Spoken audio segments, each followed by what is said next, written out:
Peggy 16.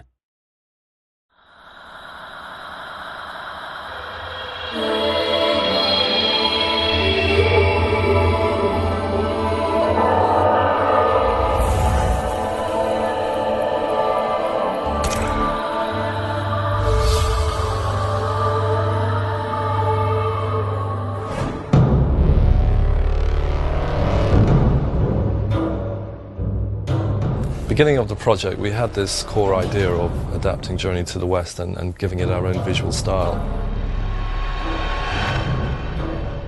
We've tried to really give it something different, a different twist.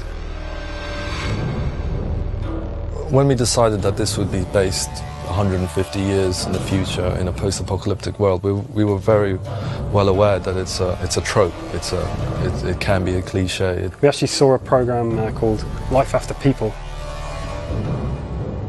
And they showed what would happen to these major cities in the future when people are gone. Within a few hundred years, the world basically becomes unrecognizable. So we decided, let's start in New York and make it a journey actually across the US. We didn't want to be depressing about it, like a lot of post-apocalyptic movies are depressing and games. We wanted to kind of make a fantasy that was like Miyazaki movies, where everything's different and everything's colourful and it's just a window into a totally different fantasy world. We thought New York would be a good place to ground it. If nature is reclaiming, then you need something to be almost aware of. Our style in terms of art is also very colourful, so we always want to put colour into all our games, and we want to add post-processing effects that you would normally see in movies to kind of make the image just feel alive. We could push the colors a lot because the robots got rust, which can be orange, can be red. Skyscraper that's kind of got ivy completely all over it, or with a bed of poppies that are giving off all these shafts of red light.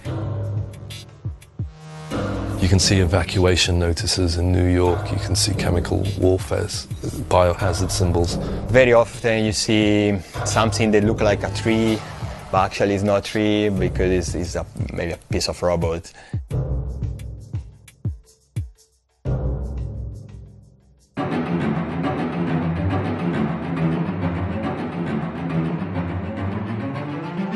The idea of monkeys is come from the legend of Monkey, the Journey to the West, you know, the book.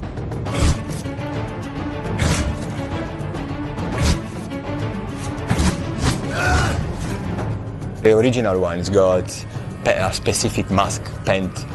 I try to keep that. Some people won't be aware of some of the subtleties that we've got in, but there's obviously the staff and Monkey's cloud. So the cloud is actually is part of Monkey's character. Even if you look back at hundreds of year-old images of him, he's on his cloud with his staff, with his headband. This character is still really big, but more an animal. So you can see in the animation, especially when you jump one building to another, it really looks like kind of Tarzan, like in the jungle, you know, like really like a monkey. The other character is Trip. Little by little, her personality, fragile, you know, personality come out, and you feel more attached to her.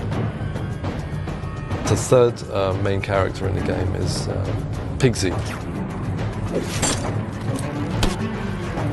He's got like pin-up tattoos everywhere. He's got girls, thinking about girls all the time. Trip, is that you? Pigsy!